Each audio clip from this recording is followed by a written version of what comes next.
Disons qu'on a tendance un petit peu à comparer Dieppe et le Tréport comme des villes portuaires avec un passé industriel fort et quand même des difficultés de reconversion économique, et on pourrait mettre le Tréport avec la vallée de la Brelle et l'ensemble de l'industrie verrière, donc à la fois une zone qui subit la crise, qui la subit peut-être pas plus que d'autres régions industrielles, mais en tout cas qui la subit pas moins non plus. Donc effectivement on a des zones là particulières, alors politiquement plutôt de gauche là encore, avec des villes tenues par des maires encore communistes ou socialistes, mais mélangées, puisqu'on a aussi une droite assez présente dans l'RPI ou dans les cantons les plus ruraux. Donc on a une zone qui est aussi un petit peu un résumé de cette circonscription, c'est-à-dire une région rurale, mais avec de fortes implantations industrielles, et donc forcément, et puis en plus une région là cette fois-ci par contre beaucoup plus isolée.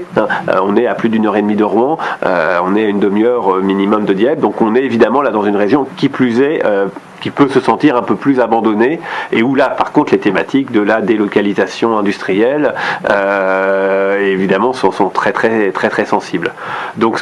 mais on pourrait dire qu'on est quand même dans des logiques qui sont proches finalement de celles de Dieppe, voire même pourquoi pas de celles de Fécamp. C'est en cela que cette circonscription elle est intéressante, parce qu'elle est vraiment sur des zones avec des activités traditionnelles un petit peu en difficulté.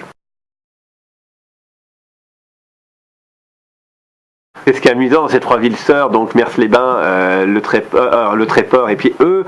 puisqu'on a là trois villes qui couvrent deux régions,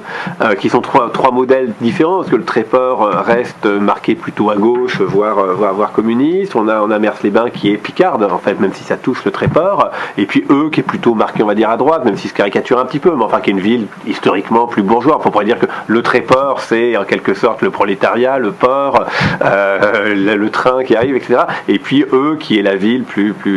bourgeoise,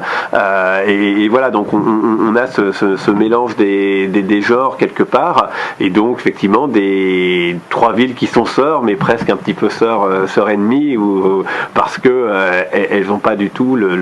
pas tout à fait en tout cas le même fonctionnement. Cela dit, elles jouent aussi de leur complémentarité dans un espace qui est là encore un espace assez éloigné des grands centres,